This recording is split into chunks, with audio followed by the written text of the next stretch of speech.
Aloha from Amsterdam. So I wanted to do a video on finding your style for a while, and I thought, what better place than the Rijksmuseum here in Amsterdam. Inside there are works from Van Gogh, Vermeer, and oh yeah, Monet. We could forget Monet. So we're gonna go inside and take a look around. I'm not gonna do any audio while I'm inside out of respect for the other visitors. So we'll just keep it a video for now, and then when I get back to either my hotel room or maybe even when I get back to Hawaii, I will do a voiceover and talk about finding your style from a fine arts museum. So let's go inside, take a look around, see what it's like.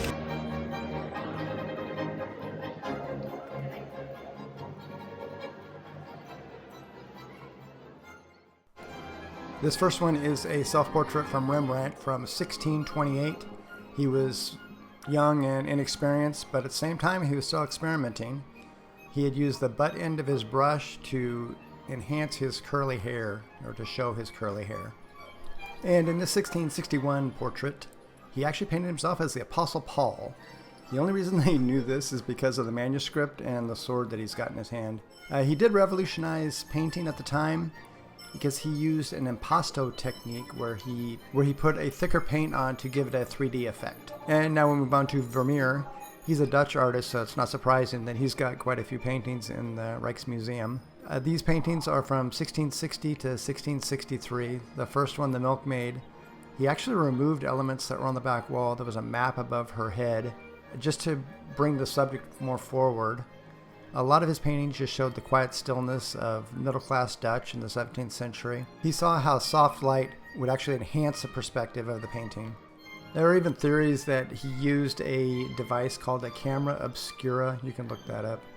It's basically just a box with some cameras, pinhole, like a pinhole camera almost, where it had lenses that would enhance the image that he was seeing so he could draw a more realistic image. And then moving up to 1887, we have a self-portrait by Vincent van Gogh. He's known for his choppy brush strokes, excessive lines and wavy directions. His style was not popular at the time. And finally, from 1884, we have Claude Monet. He's considered the father of Impressionism. He felt that the painters should represent their own perception of a subject rather than to try to capture it in photographic realism, which I agree with. And we'll discuss more of that in part 2 of Finding Your Style. That was really cool. I went to the Louvre maybe 9 years ago, saw the Mona Lisa. The only thing I went there to actually see, oh yeah, the Venus de Milo. I think that's what it was. The one with no arms. Being a full-time artist and then getting to appreciate how long ago they've done it and just how cool it is, it's just like, I drove my wife nuts. We were only going to spend maybe half an hour. We were in there for 3 hours. I could have stayed, but they were closing, so we had to leave. Subscribe if you want to see more. Mahalo. See you next time.